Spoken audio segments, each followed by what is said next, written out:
So the 3 in the Xenoblade logo may just represent the fact that it's the 3rd in the trilogy, or maybe, just maybe, it could represent all 3 of the previous Xenoblade games coming into one. And that of course means Xenoblade X as well. The biggest thing that stood out to me was the terrain in the Xenoblade 3 trailer. Take this scene for instance. The Lotharian Archipelago ruins look extremely similar to a lot of the terrain that we'd see in Primordia. And in the background we can see some form of mountain range, which again resembles Talon Rock.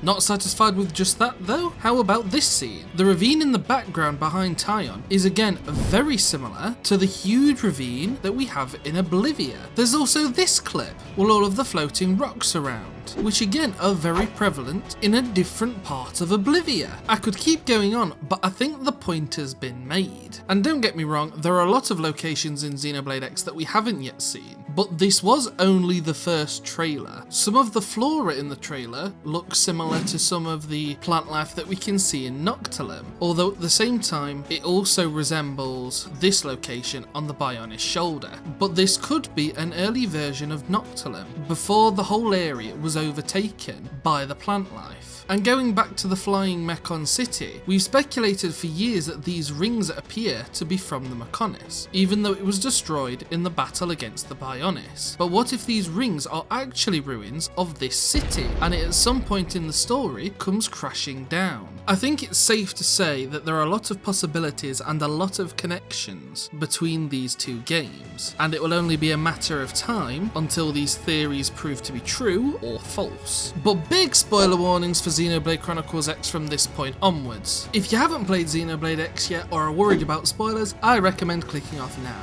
Another similarity that even I didn't notice at first relates to the Kivas soldiers. Wouldn't you say that their armour and getup looks a bit similar to this guy's? This character is known as the Black Knight, and he's the guy that approaches Lao on the beach at the end of Xenoblade X. Don't get me wrong, there are differences between the 2 designs, but Xenoblade X is likely set hundreds, if not thousands of years in the future of Xenoblade 3, and so the designs might have advanced a little bit since then. Please keep in mind, however, that Monolith has been known to slightly change designs for the purposes of lore in Xenoblade games before, with the obvious time this happened being when Alvis's necklace was changed into the same shape as the conduit and made to look like a core crystal. So the Black Knight's armour may have just been a prototype version of what the Kivas Nation soldiers could have looked like if the game was made back in 2015. And this could be why the designs look slightly different, but you have to admit there's a lot of similarities there.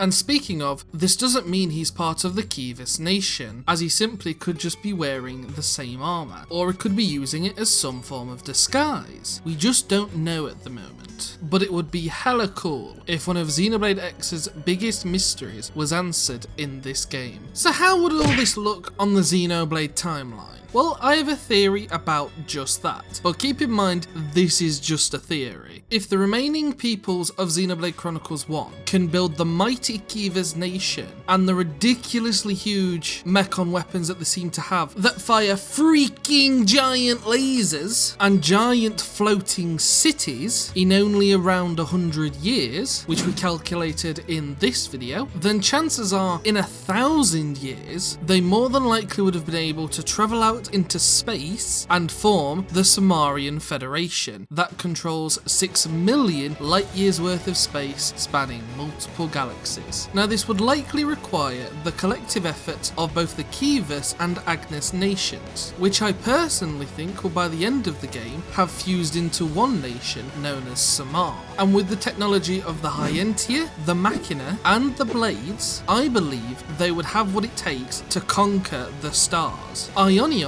would then become Mira after the Samarians have left, and this could explain a few of the weird things that occurs on Mira. Things like different races being able to understand each other, and the people of the White Whale being able to survive with the life hold actually destroyed. And this could be because of how Shulk created this world. Take for instance this line that Elvis states: "This new world is boundless. It is home to not only you, but many forms of life. I can see it. In this world, all life will walk towards the future, hand in hand.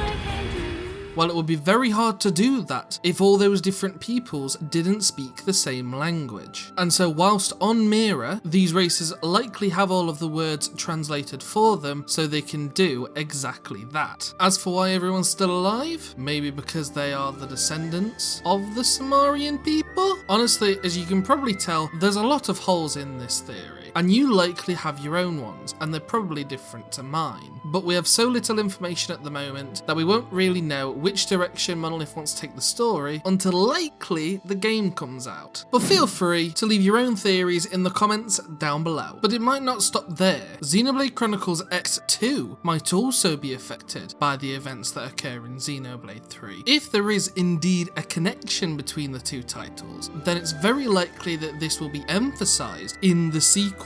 We'd likely meet up with some of the descendants from the characters of Xenoblade 3, and likely even learn more about the characters that we know little about, such as the Great One, who is mentioned many times throughout Xenoblade X. Perhaps we'll even learn more about Mira, and learn about more weird effects of being on this planet, which could have all been caused from past events that might have already occurred before Xenoblade 3 or happen within it. But I do feel confident in saying that it will most definitely change our perspective of the Xenoblade Chronicles X storyline in the future. And finally, I want to just mention that there may even be more details and connections from Xenoblade Chronicles X that I missed. This trailer was packed full of references and teasers for things that we might see in the future, and I likely didn't catch them all, so make sure to leave any connections or details that you found in the comments as well. And whilst you're down there, hit the subscribe button, especially if you enjoyed this video, as I'm going to be bringing you lots more Xenoblade content in the days to come, as well as in the days leading up to the release of Xenoblade 3. So if you want to stay up to date with all the latest Xenoblade news, then turn that button from red to grey. But I appreciate and thank you all for watching, and until next time guys,